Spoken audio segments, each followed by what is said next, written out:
What is up, everybody? Welcome to another episode of the BREWtally Speaking Podcast.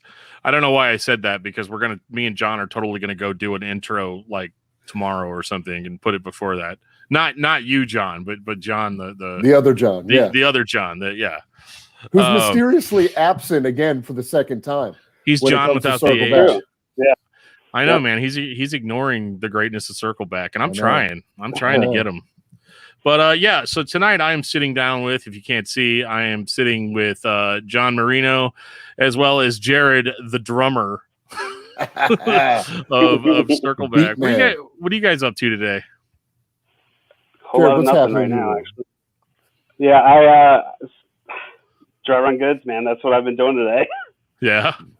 Yeah. Listen, so Jared did something extremely awesome today. I don't know if you guys have time to check out his Instagram at Dry Run Goods. He just hand dipped. What did you hand dye? Like a pair of Chucks, like white Chucks, and there's like this crazy denim color. It is so cool. I watched that video like 10 times. When I was at work, I did see that. Because I'm looking at it, I was like, wow, yeah. So it's just like a hand dip. Like how long did you have to? How long does it have to sit in there to like really get dyed like that? So like I have to keep it on stovetop for about an hour at like mid to mid high temperature. Okay. Yeah. Because from the picture, it just looked like you just dipped it in there real quick and then pulled it out. I let it sit there for the entire hour, and I would stir it every now and then just to kind of get the water flowing around it. But they turned out great. Yeah. That's the magic of the internet right there. You know, where you could just go back in and be like, all right, hey, we're done. It only took me 30 seconds. Yeah. Yep. Well, exactly. Speaking of the internet and internet things, so you guys have a new EP or a new 7-inch or whatever the kids call it, whatever term sounds cooler, EP or 7-inch. 45. Yeah, 45. Can't wait to get my 45 in the mail. The record, not the gun. Right. Yeah, please. Yeah, that could get real dark real fast. Yeah, we just took a weird turn. Sorry. Yeah. Well, so you guys put this EP out, and your guitar player Nathan was telling me about it a few months ago, or as much as last year. And I remember hitting him up a whole bunch of times, being like, "Man, it'd be a shame if you just sent me that real quick." And he's like, "No, I can't do it. Which is good on him. But it's called The Gift of Time. What do you what would possess you guys to put new material out when you can't go play it out live? So I guess I'll take that one. We've just been, since we recorded Terminus, we've been dying to put out new material. Nathan is like a riff machine, as you know. I mean, you talk to him quite frequently. That guy, all he does is just do music all day. Like, and he just, every day our band chat will blow up with like, oh, check this riff out or check this riff out, And, we ended up like cobbling some things together, and we found some things that were really, really good. And that kind of birthed The Gift of Time. We wanted to move in kind of it's crazy, but we moved in a more heavy direction, Some of the stuff that we've heard right now, as far as like early returns on the record, have been that it has that like early 2000s metalcore sound and stuff like that. While we're keeping our own Circle Back sound itself, so we're really excited about it. I think everybody did a great job. I think Jared's performance on the album was unbelievable. I receive text messages every once in a while just saying, "Man, Jared really just crushed it on the album." So good on everybody in the band. Again, like Dan, I've told you before, I'm just a singer. I just get up there and just scream for fun. So I really, appreciate all the hard work and effort that everybody put into it. And I know Jared took some extra time while we were writing the album to make sure that he was playing to a click and practice and everything like that. And Jared, maybe tell us a little bit about your, how you wrote the drums for this record. Yeah, it was, the thing that's really nice is that I've been playing music with Richard now for 8 years, I guess, and maybe 9. But so we click pretty well, so we can feed off each other. And I feel the same with Nate now. Like, we can feed off each other and kind of see where each other's going and understand how we want to get there. And I'm not really a hardcore drummer. I never thought I'd play drums in a heavy band like this. Fooled me. Right? I don't know. I've never played to a click before, so like this is all new. And in Terminus, we started writing, and I hadn't played drums for about 3 or 4 years. So it was nice for me to be able to write new songs where I've been playing now for a few years consistently and trying to get better. So I'm really proud of how these drums turned out, but it was just so easy with the songs that we were coming up with. It was so easy to write. Totally. And I was pretty blown away just hearing it, especially, when you guys dropped Hyperconnected, I was completely blown away because like that for me, my golden standard for a long time was Terminus and whatever Violent Life, Violent Death's doing this week, Right. But like same for us. Yeah. So it absolutely blew me away. That's just awesome. the level of heaviness and the amount of pent up anger.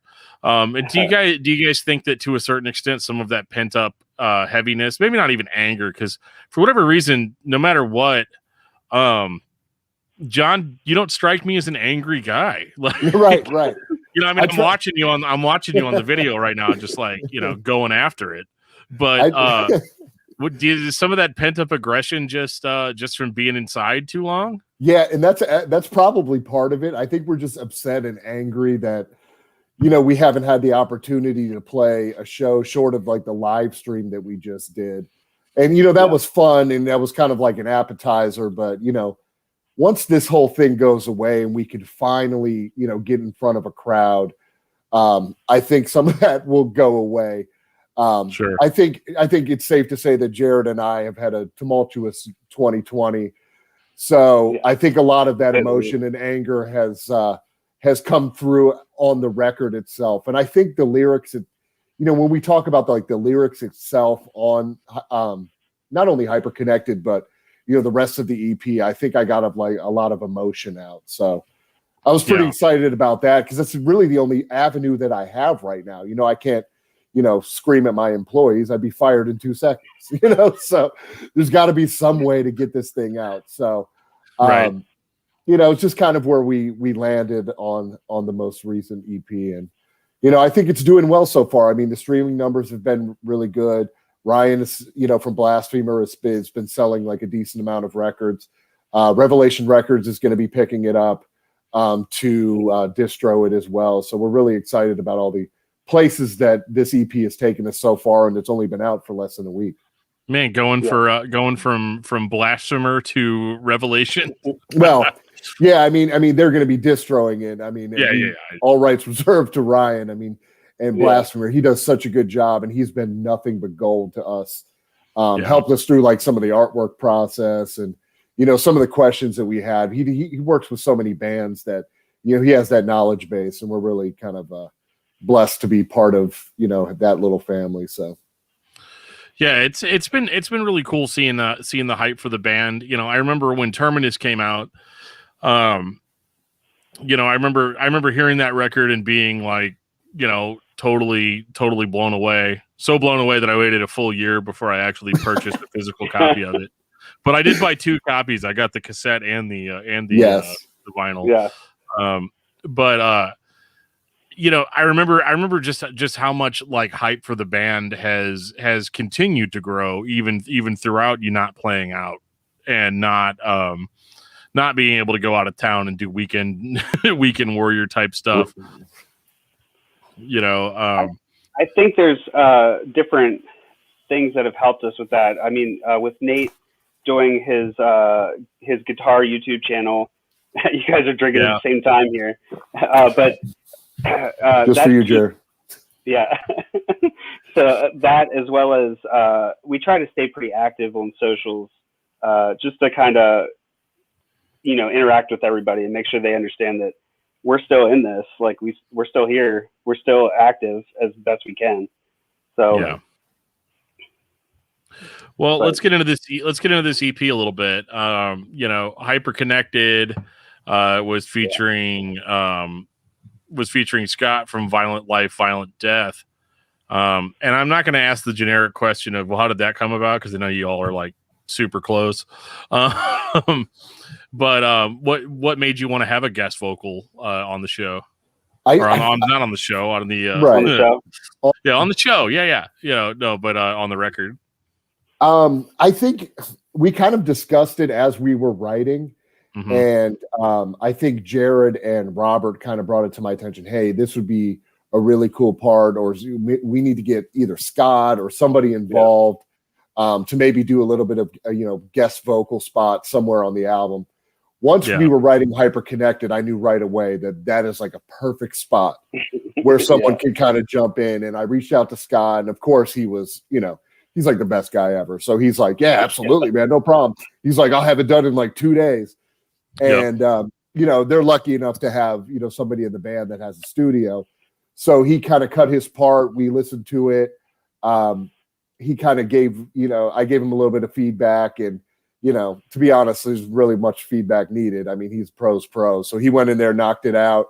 And after we were done recording, we sent it to Jamie, and Jamie kind of mixed it, and it sounds great. I mean, Scott is that's Jamie King, by the way. That's Jamie King. Just want to get that out there.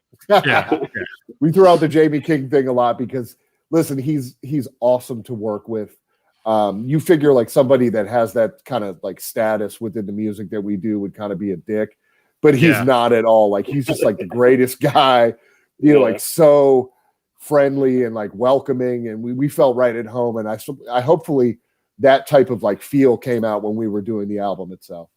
Yeah, totally. I mean, this thing sounds incredible. And it's even, again, in my opinion, it's a step up from Terminus, even from just from a production standpoint alone, and really brings out the heaviness. So let's dig into this a little bit. And this time, instead of last time, I'm going to let you tell me what the songs are about instead of me try to tell you what I think the songs are about. Well, you know what? I think last time we went through this, you did a really good job. I think you and I were pretty aligned on, your interpretation of the song versus, the actuality of it. Yeah. But I got to be honest with you, it's the same thing with this as it would be with any type of music. It's it's up to the listener of what you're going to get out of it. So, if you interpret one thing, it's great as long as it's, like I've said before, that it doesn't like align with, moral and, social, as long as it doesn't issues or anything like that, you or someone else in some way. Right. Exactly. So, I'll dive into just a little bit of that. I mean, Hyperconnected, I'll just kind of give you like, like the high level overview of all this, but, Hyperconnected really is, I wrote the song based on, everybody's, obsession with technology. At this time, I think everybody's really connected to devices and things like that. It's completely fine because I work in that industry. So please keep doing it. But at the same time, it's trying to find that balance between, your device or your streaming service or whatever it happens to be, and, what's actually going on, in the outside world. So that's kind of a little bit of Hyperconnected. Moving on to The Gift of Time, it kind of ties in with Hyperconnected because... Real quick, John, yes, real quick. Ahead, Hyperconnected, I remember when we were working on that, there was a lot of talk of Chambers songs, Chambers music at that time. And I know like that was one band that really influenced that song in particular. Yeah. Musically, that is. Yeah, I think especially that last little part, Jared, I think we took a little bit of influence from that. But the good thing about Circle Back, and Jared can speak to this as well, is a lot of stuff we do is like, it's every song has its own feel to it. A lot of times, a lot of albums, a lot of records that you listen to, it all sounds exactly the same, like from track one to track whatever. And Circle Back kind of has a different feel for each song, which allows the listener to have like a different experience each time, which I think is cool. And that's the one thing that I feel that has set Circle Back apart from like most bands. It's not like the same, like basically it's like the same song all the way through, just kind of like Right. little minor changes in parts and things like that. Like Jared, do you like align with kind of what I'm saying? You know, hopefully like absolutely. There's stuff like that. I mean, like it doesn't take us long to really write songs, but we're all listening to all different things, so that's going to influence how we write. And I mean, I know like two or three specific bands I was listening to, and I was like, oh, what would they do at this point? Oh, that would be interesting. Like it opens me up, because I mean, everybody steals from everybody. I'm not saying I'm stealing anything. I'm just saying like it just influences how I write, and it's been awesome. I love it. I never thought it would be this much fun playing drums in a hardcore band, honestly. Yeah, because I liked playing bass. Yeah, when I joined, but you know, there was Jared. The best part is that it was a need, and you did such a great job. You just like walked right in, sat down. He's like, "Oh, check this out," and you're like just beating the crap out of like the snare drum, and it was just so awesome. We're all just like sitting there, like, "Oh my god, what is he doing? This is awesome." So yeah, we're really fortunate to be able to be in a position where we have like 5 like just great musicians and like just good people. We all get overall. along really well. Yeah, that's the thing, because like a lot of bands have like a bunch of scumbags and stuff in it, and we're fortunate enough, you know, to get along really well, like Jared said, and I think that chemistry allows us to be able to write music and not, you know, like bitch and complain all the time at each other about, okay, well, I don't like this, or you know, like we don't do that, which is awesome. Plus, we're adults too, which is awesome. You know, that also helps. Well, yeah, and like I think that's one of the coolest things is, you know, being watching you guys communicate, even though it's, you know, super hyper connected in that it's all online. Seeing you guys communicate, you guys have a playfulness that I think a lot of bands kind of lack, especially hardcore bands that tend to take themselves a little bit too seriously. And even though the music is serious, I don't know, that playfulness that you guys have online, I think is part of, in my opinion, part of the hype building, you know, too, in that like, well, it's not only just online, but it's how we are. Like, I really don't like Robert, so it translates. I knew you were going to say that. Yeah, I picked up on that earlier online. He was like, way to invite me, dicks. See, listen. Robert is like the baby of the band, you know. He's like in his like mid-20s, and we just bust his balls because we can. Because you know, I'm like, I remember we were driving home from practice. It was last week or the week before. I drove him back, and I was like, oh man, in the '90s, you know, like this show, this like. He's like, I was like 3. Like, way back when music stopped being good, right? Yeah. Right. I just went straight like old man on him, and he was like, "What are you talking about?" Then you're like, I wonder if I can get an AARP discount. Where we're right? Yeah. Listen, man, I'll hit the early bird special. I have no problem with that. Right? Yeah, not at all. Yeah. So like that playfulness, and like what struck me too is like whenever I ordered a record from you guys, and I ended up getting candy, you know, in the package as well. I was like, that's such a circle back touch. Like, very. Like, you know what are we going to do to make every package special? I know. Right. And it must have been like Halloween candy, you know, and it was out of state, so I didn't recognize what half of it was, but I ate it anyway. That was Richard sent that out, right? Yeah. He said he had some he's like, oh, I have some Halloween candy. I'll just put some candy. So. No, I did not eat it, actually. I gave it to my kids. But well, the best part of it, because whenever you message us and you were like, hey, you know, the candy was great. Then we started messaging each other like, is he joking? What? Is it for real? Like, did you really do that? Right. So. Yeah, and it's the 6-pack of beer that you threw in there. I mean, it was just why incredible. Not? Yeah, like the best customer service, 10 out of 10. Would buy again. Yeah. There you go. So where are we at? We're on the gift. The good thing is we only have 4 songs to get through. Right. What do you mean? We're gonna do like a 2-hour thing, right? That's what I was expecting. Right, a 17-hour, you know, line by line breakdown of the records. I was thinking this when I was writing this, and so I think I'll kind of go through the I guess my interpretation of the song.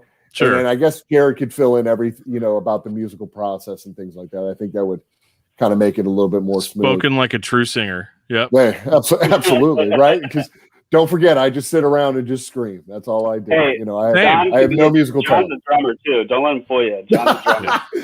See, here's my problem. Like, I get too excited behind the drums. Like, I need to be in like some like power pop band or something like that where I could just smile and point and be like really corny, because I could never pull off being a hardcore drummer because I would just be smiling too much. So, like it just doesn't work for me. Get that happy guy out of here. Right. Dude, you're not tough enough, sir. Okay. Anyway, back to the gift of time. Yes. So right. Thanks for keeping us on track, Jared. Yeah. So the gift of time kind of ties in with what I was saying for hyperconnected. We are so connected to digital media and devices and things like that we don't really take advantage of what, you guys like, what we really have in the outside world, especially now with COVID going on and a lot of people, suffering and people dying and stuff like that. Really, really terrible stuff that's going on in the world besides, all the political things that are happening right now too. So the gift of time really is just saying, take advantage of like the time you have with the people that you have. A lot of people are working from home right now, or a lot of people are in close proximity, and you never know what tomorrow's going to bring. So the gift of time really is, take advantage of the things that are in front of you, whether, give your friend a call or a text or something like that, or reach out to somebody in your family, because, I know some people that have had some recent losses in their life, and it's tough, so, the gift of time is all we have, without quoting my own stuff.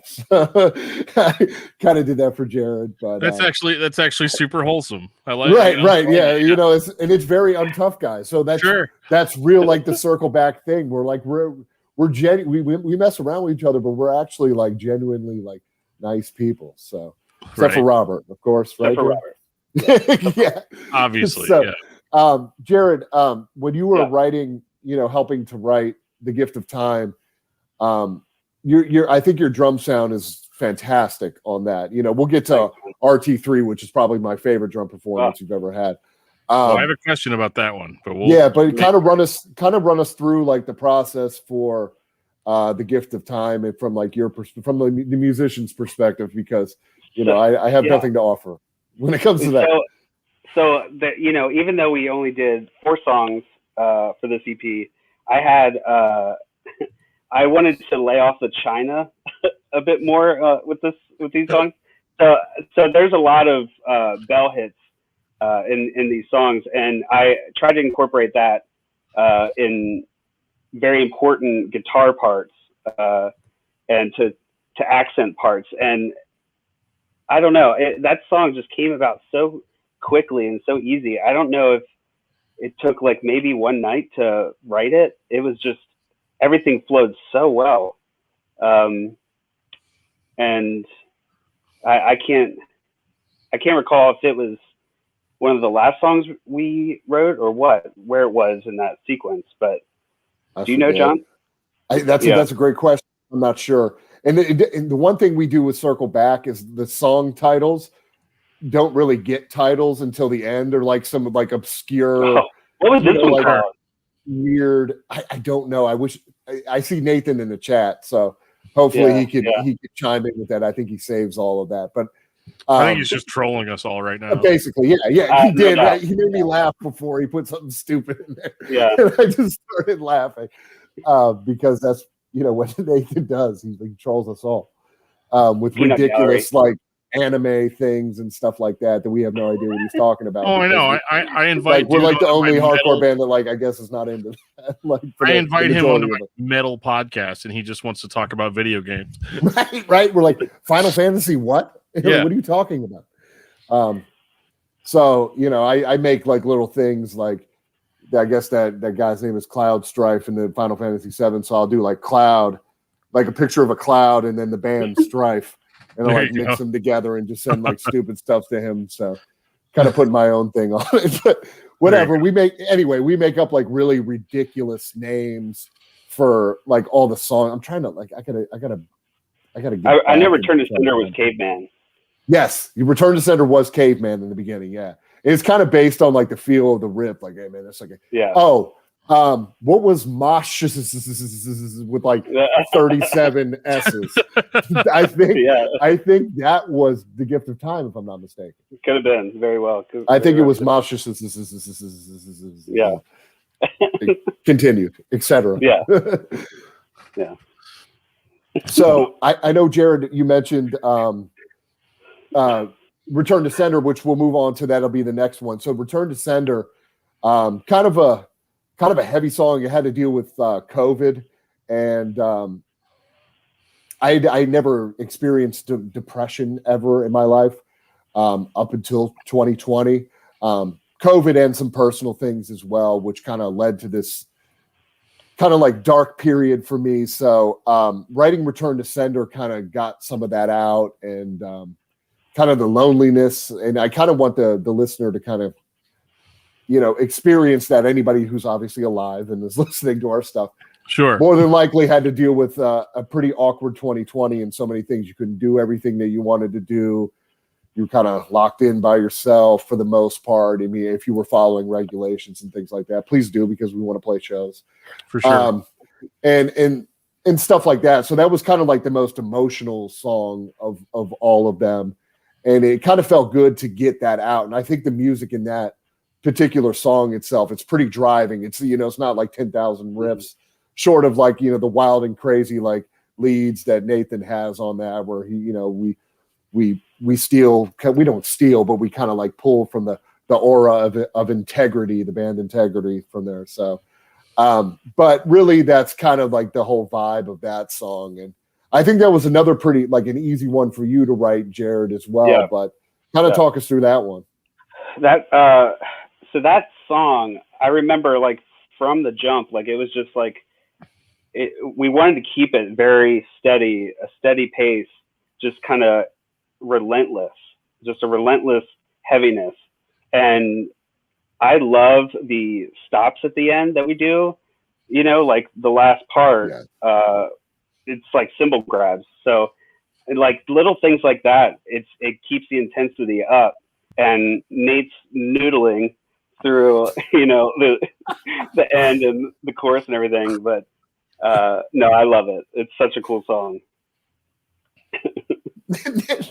Nate the Noodle. Noodle and Nate. Oh, that's so good. Yeah, I think that's my favorite song on the EP right now.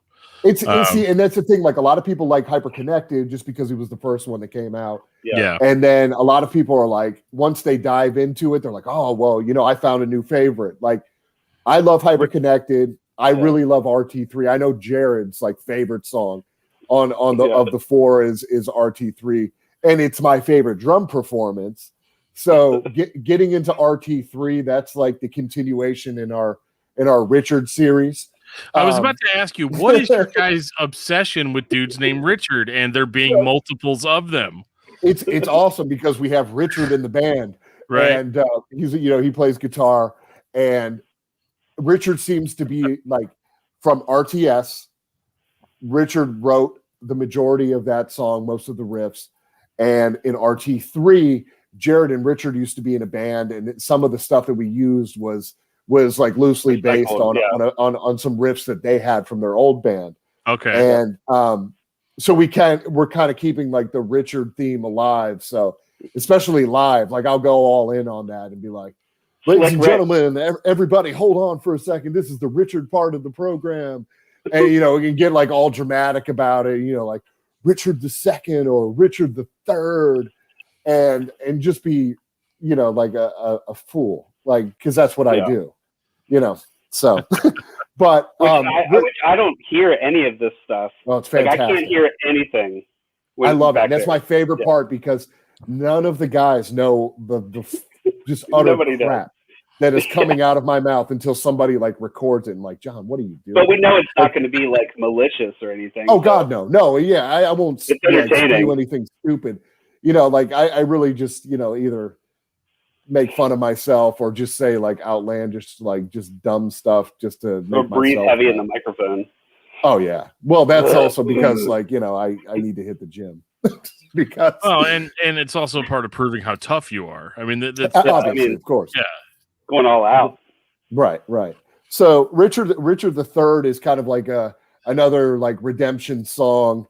Richard II was really, really heavy, based on like hurt feelings and things like that. And then Richard III kind of is like the natural progression of the Richard series, which is kind of like the redemption song, like a new day, like, okay, I've gone through so much crap. Now here's, you know, my new opportunity. So that's kind of like the thought and feeling behind Richard III. But, you know, believe me, I'll continue on with, you know, Richard XVII if we ever can get there. You know, I'm trying to keep these royalty numbers up, you know, as far as, you know, the Richard series, I guess, you know. Yeah. I don't want it to be like, hey, you like someone jumps online, they're like, oh, you know, they're trying to do Richard, like research on Richard II, the actual like monarch. It's not about that, you know, like, because I'm sure he did some like really shitty things. So don't worry about that. But this is like more of like our Richard, you know, not our Richard, but like our personal Richard, not, you know, the guy in the band, but our figment, the figment of our imagination to circle back. I don't know, man. Just cut me off right now. I'm done. Oh man. It's like I've, you know, like smoked a bunch of pot, but I have not. So I'm really Richard, man. Dude, man, you don't even know about Richard. Let me tell you. Let me tell you about Richard right now. Which is crazy because I don't want anyone to think that I have some like weird, you know, imaginary friend named Richard that I write these songs about. Why nobody would have thought that until you brought that up. I actually never would have thought that either. Yeah. So hence this is why like I need them to kind of like just shut me down every once in a while. Like, please do that. Amazing. So Richard, Jared, can you please tell us about your drum, like the drum performance on Richard III, because it literally has one of my favorite fills you've ever done on there, and it just makes me happy every time I listen to that song. Thanks, Richard. I appreciate that. Yeah, you're welcome. You're welcome. Nathan. So that song. So I love the songs that we used from like that inspired this song that Richard and I did. I mean, we wrote that probably in 2012, I guess, and I changed the feel of the second time through to the two-step part. It used to be just this heavy breakdown, and I said, well, let's try it as a two-step part, and it is just my favorite part. It's so simple, but it just sounds so heavy, and then it goes into the blast beat. But before that, I think I know the fill you're talking about. The night before we recorded that, I was talking to Robert, unfortunately, and we were talking about. I was talking to him about this Architects video that I watch all the time. It's Devil's Island, them in the studio recording it, and there's this fill that the drummer does that it sounded so cool. He's just going from the hi-hat to the snare, just back and forth, and the double bass is following it. And so I was like, I want to incorporate that in the song somehow. So I hadn't played it until we recorded it. And I just threw it in there. It's just because it's just Robert and myself playing, and you're doing vocals over top. And I just threw it in there. It just fit so well. I think that's the part you're talking about, right? It is. That's exactly where it is. And I remember whenever you did it, I like stood up out of like the chair. Yeah, you're like that. I was like, keep doing that. I want more of that. And and I think even Jamie King was just sitting there, and he was like, he kind of gave like a nod of approval. He's a drummer too, so you know, I think if you can impress him, you can impress anybody. It was so much fun. Robert just entered the chat. Yeah, I saw that. Oh boy. I gotta go. Oh, geez, look at the time. Should I block him? No. Oh, that'd be rough. Yeah. No. Oh, so go ahead. Sorry, I didn't mean to cut you off. I don't remember what I was saying. What's going on in the comments? Oh man, yeah. So all kinds of good stuff. Let's see. Nathan Beatty says, "Good artist borrow, great artist steal." Words of wisdom from Nathan Beatty. Joseph Wren, my co-host on Discography Discussion, says, "So much Beatty, that tone." Nathan Beatty says Jared's real name is Gary. Is that true? That is true. We call him Gary, but Okay. he is not. He is not Gary. Fair enough. Let's see. Jared the drummer, doodly doo. That's high content right there. Right. Yeah. Evidently, John, my co-host, is now posting as BREWtally Speaking Podcast. I saw that. Yeah, Dan is talking about an EP. Wow. Yeah, I know. It's Me too, John. Me too. I don't know what he's referring to. So please tell me why the hate for EPs? Is it just like a thing you want the full length all the way through? Talk to me a little bit. Oh, so you're interviewing me now. Okay. Absolutely. Lead vocalist, dude. They just think they own everybody. Right. I'm also one, so I also feel that need. So I don't hate EPs. I have tons of EPs, dude. I probably got like 400 EPs. Like I love EPs. But whenever I decided to start the show Discography Discussion, where we would pick a band and we'd go through all their albums. The problem is nobody wants to listen to a 3.5 hour podcast. Like nobody does. It doesn't matter how sexy my voice is. It doesn't matter, none of that stuff matters. And now that people can see my face, I think that listenership has gone way down. But EPs were one of those things where we had to kind of define what we meant about discography. Like, do we mean? Yeah, because like, dude, we did an episode on that show about Napalm Death. Yeah, Napalm Death has like 10 years worth of EPs. Yeah, before you even get to Scum. So it or like Cannibal Corpse. I don't know how many EPs they have because I ignored them completely for the show. So I made what we call the no EP rule. Gotcha. Which just means we're not going to talk about a band's EPs. We're not going to talk about their cover albums. We're not going to talk about their live albums. We're not going to talk about their compilation albums. I get that. So so I don't really hate EPs. Everybody continuously gives me shit about it, but right. The truth is that like I just felt like for the sake of time, it was like, we can't really talk about it. But I think the thing that irritates people the most is that occasionally, if an EP is good enough, I will still talk about it on the show. Yeah. Notable examples being like when we did our 9 Inch Nails episode, we were talked about some EPs and, so it's kind of or like whenever I'm talking about Zao, I'm completely biased. Right. And just talk about everything that they did.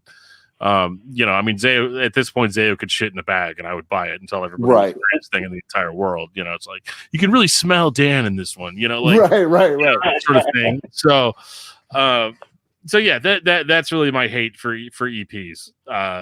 Overall, it's not even really hatred, but everybody has put that on me over time that I hate EPs.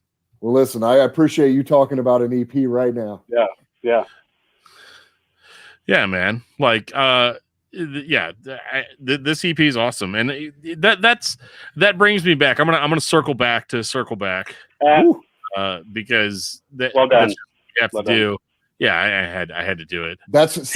And you have to understand that the whole basis of Circle Back, like when I started it originally, all started from a conference call at work. So whenever you hear like the ridiculous, management buzzwords and things like that, that's literally how I got Circle Back. I started typing in Google, like, is there a band called Circle Back? No, awesome. I'm taking it. Yep. I literally heard Circle Back on a conference call today 7 times. Jeez. And the gift of time, has multiple meanings for me as well. It's like, it's always like my deep troll that I have with Circle Back. Like, I play the long game with the band. I think I've talked to you about this before, that, the people that listen to it who are like 21 years old, say they get an office job and they end up on a call, they're going to hear like half the stuff that's related to Circle. They'll start hearing Circle Back. Then they're going to hear the gift of time. That's always a good one. Like at the end of like a conference call where all right, everybody, we're just going to give you the gift of time back in your day.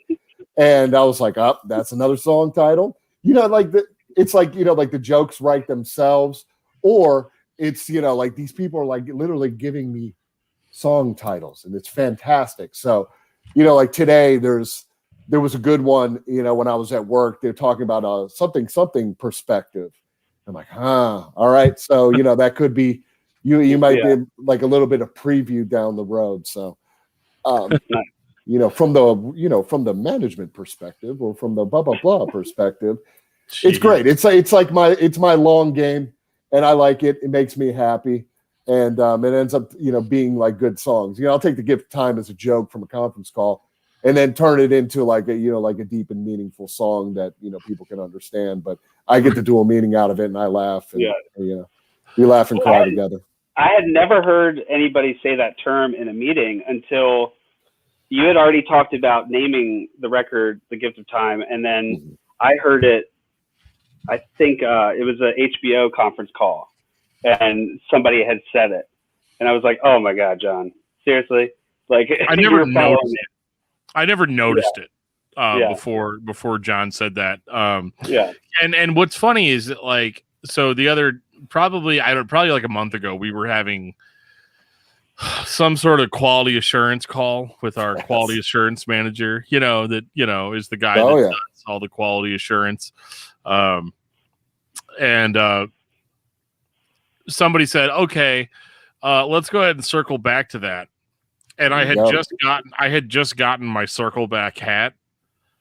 So on the conference call, I whipped out my circle back hat and threw it down on my head.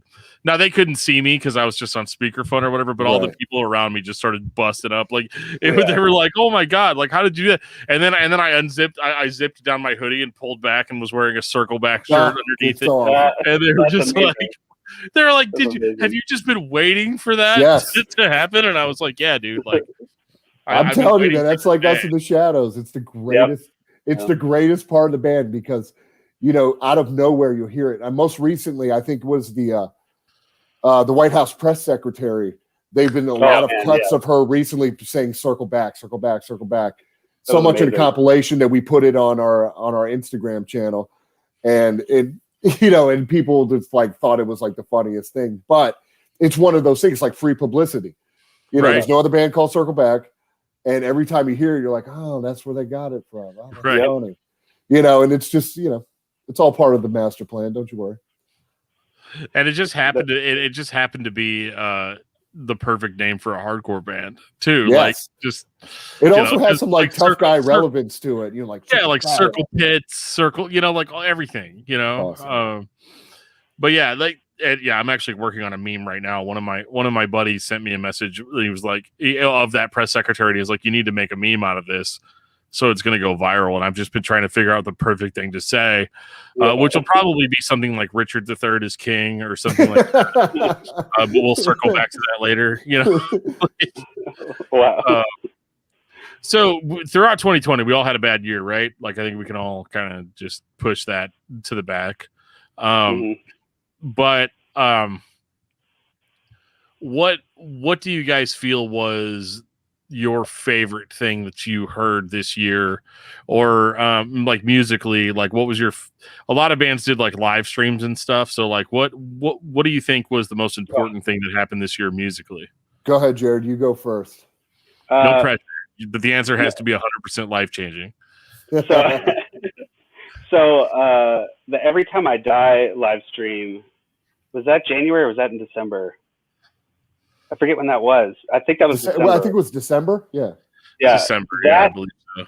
So that was amazing. It was so funny. I watched it 3 times in 3 days. Like, I was laughing so hard. But also, Code Orange.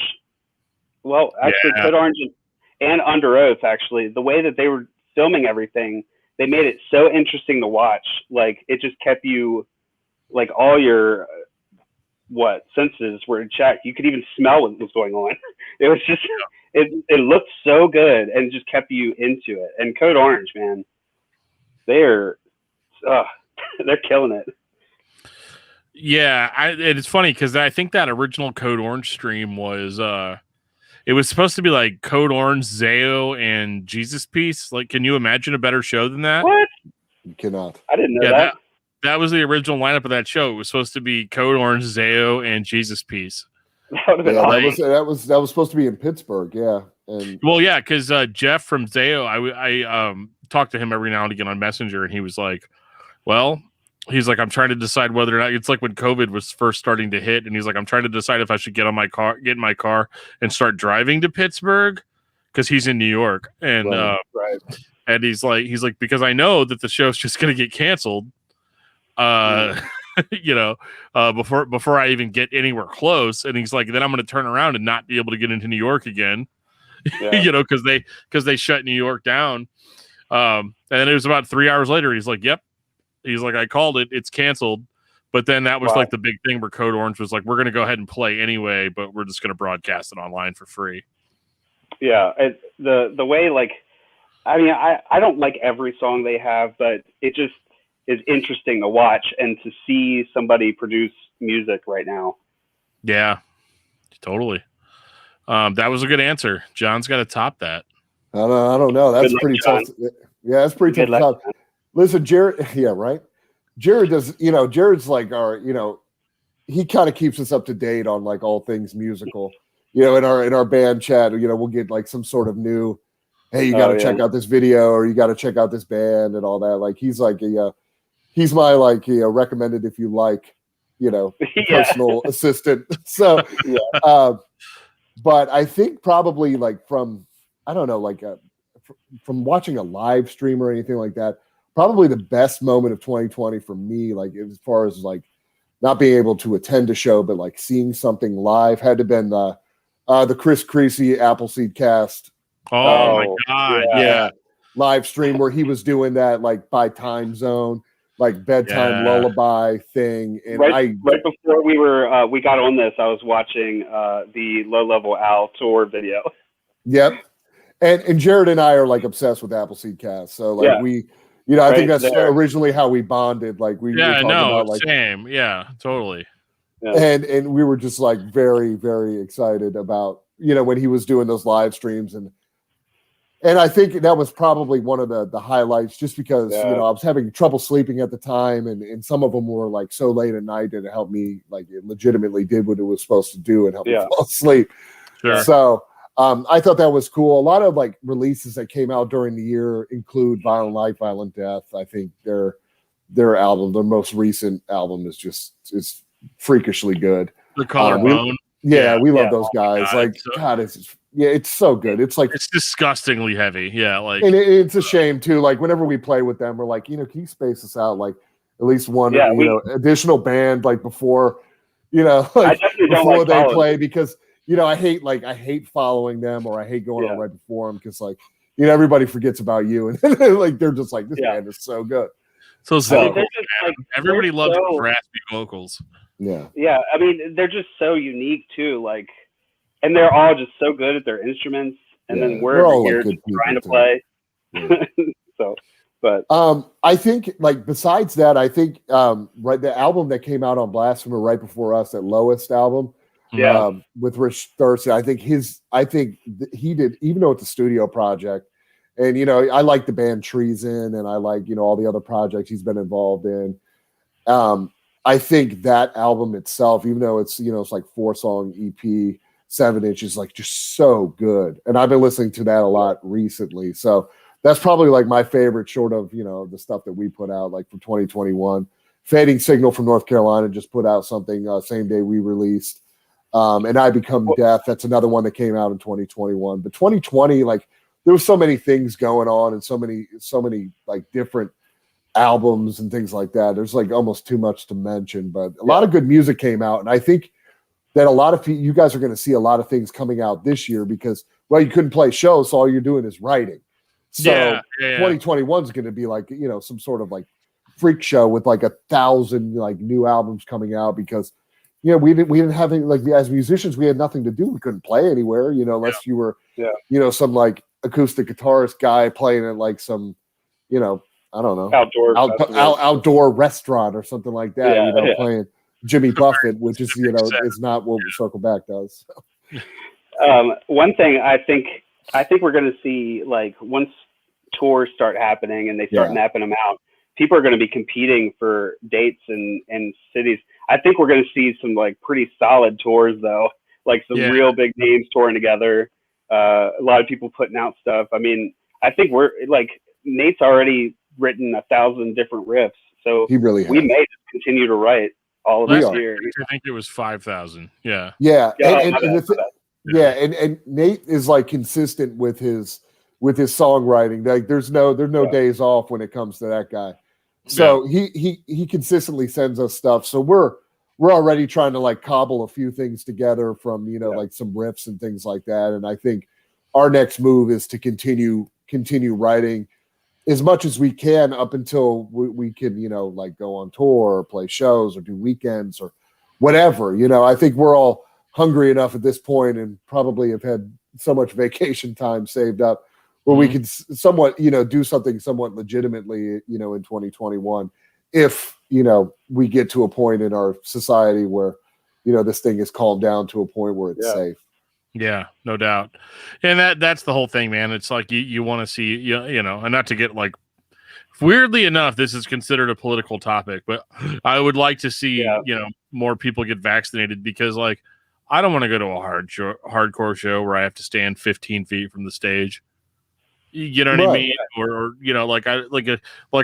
I want John up in my face, screaming at my face. Like, sure, I might swallow a little bit of his spit, but that's fine. As you would, yes. That's exactly what would happen at a Circle Back show. Totally. Like people, I think the funniest comment I think we got recently is like, "Hey, man, I've never been to one of your shows, but the faces that singer makes are just wild. Like, just please post as many pictures as you can because." He's just a weirdo, and that's okay. I think that works for me. Fair assessment. Yeah, absolutely. It's like, no, he's actually not angry. I know it's like he's really not. All the stuff that he's talking about is like super wholesome. Like right. And that's the funniest part because like I'm not going to write. I'm not going to like write a song about like decapitating cats or like like anything like just ridiculous and foolish and. Like I'm not here to fight anybody or do anything like that. Like I'll fight for, the right causes and things like that. Sure. But I would like the lyrics to, to somewhat, like resonate and hit home with somebody who may be going through something, as opposed to like just some like punch you in the face. How does this taste? Like I don't know. Like I'm just gonna stop. Like, what I mean? Like something like that. Yeah, I'm not trying to. I'm not that cool either to be able to write stuff like that. So I know my my place in society, like in my standing in the hardcore scene where I'm not like I'm not going to run up and just like stab you or something like that. Right. But I mean, if you were actually hardcore, you would. Yeah, I would. I mean, and I'm not saying. Listen, I'm not saying I haven't gotten my share of scraps back in the day. That was one of the things I was telling Robert. When I was like just blowing his mind with like all the 90s, knowledge that I have about like, how we legitimately had to like fight people back in the day. Well, because there were like a bunch of, neo-Nazi skinheads and stuff like that would come to shows and well, we had to get them out. So, you had to take care of business, but, things are like a lot more safe now. And, a lot of bands are doing, things the right way. And, it seems to be that the message is overall positive. So that's always a good thing societally. Absolutely. So, just to circle back on my other question, what are you guys looking forward to the most in 2021 besides playing shows? Oh my gosh. Every Time I Die's new album. Oh my God. I can't wait. I cannot wait for it. I'm not sure if you're aware, but Jared really likes Every Time I Die. Yeah, I've picked up on that. Big fan. Hey, have you listened to the discography discussion episode on Every Time I Die? I have. Yes. You have? Oh my God. Okay, cool. Sweet. Yes. Damn, people actually listen to the stuff you like, do, man. What? Yeah, the day it came out, I remember. Yeah, my co-host John, he showed up for that one, and that's not even his podcast. Yeah. That's cool. But, no, I'm also very much looking forward to some new E-Tid. Like, for sure. I love that band so much. Like Jared loves them to he should be like the moderator for like all their Facebook, groups and stuff. Oh, I would love to. Yeah. But I will say that Goose, he said he liked RT3. I sent it to him today. Perfect. Yeah. That's what I'm talking. So then it's one of those things, like if you like this new EP, please share it. Word of mouth, I think, goes, a long way when it comes to helping out bands that like can't tour, can't do anything right now. Yeah. So if you like anything that we do, please share it with your friends or put it on social media, tag us in it, something like that, just so we can, get the word out. One person likes it, they tell 10 other people. That's, it's how, and they tell it's how it friends, works. and they tell two friends. Yeah. So, we try to keep it as grassroots as possible, but, listen to our EP, stream it, on all the different platforms that are available. And if you like it enough, like go to hardcoremetal.com and actually buy, the vinyl version of it. I think Ryan did a great job helping us put it together. All the colors look great. So there's a little something for everybody if you go out and actually purchase that. That also supports us as well. Yeah, I mean, look at this cover artwork. I mean, my God. John did that. I did not. Well, I found like the baseline for that, and Richard did like a fantastic job of making sure like he got all it was to the specs that we wanted with the color schemes that kind of like were the most appealing, and we went I through think he did a great job. Schemes, right? We did, yeah. And Richard, like on top of that, like putting together like all the liner notes and getting everything, through like layered PDFs and stuff like, you need a degree for, he did such a good job with that. So Richard, is like it's kind of like our art department, and he did such a good job with this. And, we're like forever grateful to him for the work that he does. It's super cool, man. Like, I'm not that into abstract art, but like, this is one of those, like, I'll look at it and just be like, people are like, what are you doing? And I'm just like, I've been looking at this for the last 4 hours. Like, I don't know. It's like one of those 3D paintings from like the 90s where you looked at it and like if you crossed your eyes, you could see something different in there. But John, you dodged the question. What are you looking forward to in 2021? Man, I'm just trying to stay afloat. I mean, I think that's the most important thing. I think normalcy. I feel that. like a little bit of normalcy. Like I think would go a long way for so many people, including myself. I think, musically, like whatever comes through is kind of what I'm. I'll be able to check out. With all the new releases. When it comes to music, whatever. Like I'm fine. I will check out anything that you send my way. Like the new Zeta record. Listen, I mean, between Dan and we've talked about this. Like, I know. My obsession with Zayo for since 1996. When I first saw them. But besides like the Zayo album, which and they're like printing money right now for the most part. I don't mean to speak out of school, but like the minute they put like a little teaser up on on their Facebook page and Instagram and things like that, people are just like ready to just throw their money. Like no matter what, like you said, Dan can like, take a shit in the bucket and it'd be like, oh man, how much, Yeah, so it would change my life. Like I would redefine shit in a bucket. Yeah. And the good thing is I feel that they're a band that deserves that. They've put in the time and effort over 20 years now, well over 20 years now. And, and everything that they do is top quality and high quality. So I think everybody should buy it anyway. So I'm definitely looking forward to that. But honestly, like between you and me, like I think a sense of normalcy is probably the most important thing. I mean, if you ask me, I'm looking forward to like getting a COVID vaccine. Like these people have busted their butts, working 24 hours a day, at these different labs, and say what you want about, the pharmaceutical industry, but being able to cobble together something that actually works over a period of time, a short period of time, is kind of like a modern miracle. So it's black magic, man. The faster we can get these shots in the arms, the faster we can return to the normalcy and argue if you want and things like that. And there's going to be a segment of the population that will not get it, which whatever. But I want to get back to actually having a good time with my friends and family and be able to hang out on a regular basis. So that's what I'm looking forward to most for 2021. Yeah, for sure, man. Like I want it to go back to normal so I can drive up and hang, or you guys can Right. drive down here. Exactly. And hang, like, listen, we will come. We want to come there. We want to play a show there. Yeah. And if you would have us, we would be more than willing to do that. But we can't do that until, That's everybody kind of follows part, man. follows like the process.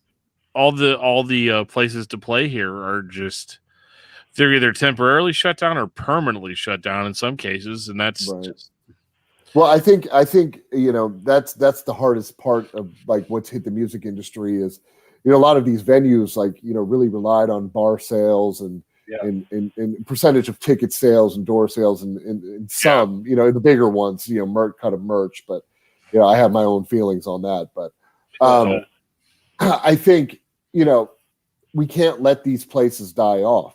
We have a hard time in Charleston, period, trying to find a place to play because, venues come and go here.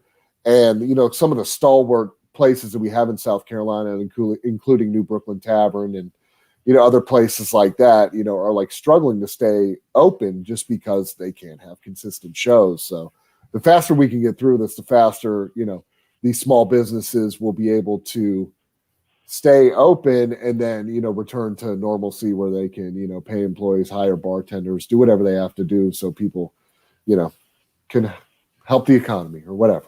for sure. Jared, I mean, do you agree with me? Like I went on a rant, but whatever. John Marino, 2022. That's right. Dude, Everybody, your space, man. Vote now. Say what you want to say. Yeah, like John Marino, for King of the World. Yeah, let's do it. right. For a king, I think you just take it. I think that's how kingship works. That's it. Yeah, right. That's how it works. Yeah, you just take it. Gentlemen, thank you so much. This was I love catching up with you guys, finding out what's going on. Absolutely. I have such a personal vested interest in the band and just what you guys have going on, and you guys continue to impress me over and over and over again. And it's depressing to me whenever I'm just like, hey man, you should have got Circleback, and they're like, who's that? I'm like, oh my god, sit down for like 30 minutes, I'll show you. Yes. Because that's my favorite thing about Circleback is you guys embody the idea of brevity is the soul of wit, in that you guys get in, you punch people, and then you get out. It's a gut punch. And I've told you this before. It is so hard to do sometimes with Nathan. Yeah. Because he'll write these riffs, and I'm like, after 2 minutes and 24 seconds, I think I start shaking. And like, please end the song, please end the song, please end the song. Because I've been in bands and I've had 7-minute songs, and it's just and nowadays, like when you're trying to book a show, like, hey guys, you got 20 minutes. So we want to pack as much punch as we can into our sets as well. Or like, hey, you guys only have 30 minutes. So we want to give, the people that have spent hard-earned money, as much circle back as they can get instead of, like just one long song. For sure. Yeah. I mean, Nathan's over there jamming stuff like Cynic and Death and, like Morbid Angel and, all this stuff. I do want to say Nathan has a new project, Tarsus, coming out. I saw that, yeah. And they have, he's that first one is like 6.5 minutes. You want to talk impressive? That song was very impressive to me. Yes, and I'm very, I love Nathan, and that's why he got me for like 6.5 minutes to listen to the thing, because like I said, I start shaking after like a couple minutes. Like I'm so, ADD, I guess, in a way that I can like, okay, let's go to the next song. Let's go to the next song. So, right. It's coming out, I think, in February. If I hopefully he can put in the chat what day it's coming out, but check it out. It'll be cool. But in the meantime, please continue to share, the gift of time with everybody that you can, and we really appreciate you having us on. Thank you so much, man. Yeah, anytime. Where if people want to buy the gift of time, where can they buy it? I know you said earlier, but I just want to make a dedicated time for it. Where can people buy that record if they want to buy it? So the Gift of Time is streaming on all major platforms, and if you would like to buy the vinyl version of the Gift of Time, you can go to hardcoreandmetal.com. Again, that's hardcoreandmetal.com, and that'll take you right to the Blasphemer Records website. Easy, he does a great job. He ships out like so fast. So if you want it, you'll be able to grab it. Again, it's at hardcoreandmetal.com. Metal. That's Metal. Well, gentlemen, thank you so much for your time tonight. And I look forward to further circle backness. And again, like I said, hopefully everybody gets vaccinated and we can hang, because that would be a good time. I will show you guys the best place to get tacos here in St. Louis, and you will thank me afterwards for sure. I'm already thanking you now in advance. Like, I'll do anything. Real quick, Dan, what's the barbecue place in St. Louis? There's this one, oh man, there was this venue I went to in St. Louis, and there was this barbecue spot right down the street.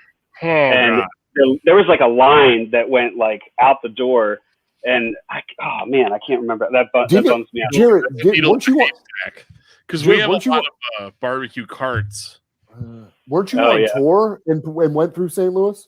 Yeah, the 2010. I was on Scream the Prayer, and we stopped in St. Louis. Wait, what band were you playing with on Scream the Prayer? Because I was there. I was with I the Breather. I wasn't playing with them. I was just on the road with them. Holy crap! Yeah, dude, I was there. That's awesome. That's a small world. I saw Project 86 at that show. Anyway, but I remember because Schwab was standing on the stage and had his balls in my face the entire time. Oh, fun! Sure he did. Yeah, things have not changed much over the years, but no, that's awesome. Like, I try to remember what that place was called, because I want to say we stopped and got barbecue before we went to that show. Yeah. Because I mean, it was good. It was really good. But we have a lot of food trucks in St. Louis. Yeah. And so it could have been anywhere, man. Yeah. And then the there was fact a diner lined up makes me think that it was a food truck. No, it was inside. It was like a Sunday, and people were there after church, and Maylene was one of the first bands in line. Okay. It was out of control. I don't remember. Yeah, that makes tons of sense. Yeah. Yeah. I'll have to figure it out. I'll message you later if I can remember what it's called, and if it's good, I'll try to mail you some or something. No, I can't really do that. Oh, okay. But if they have a sauce, I'll mail you the sauce. Okay. But well, thanks for having us. Yeah, absolutely. Man. And the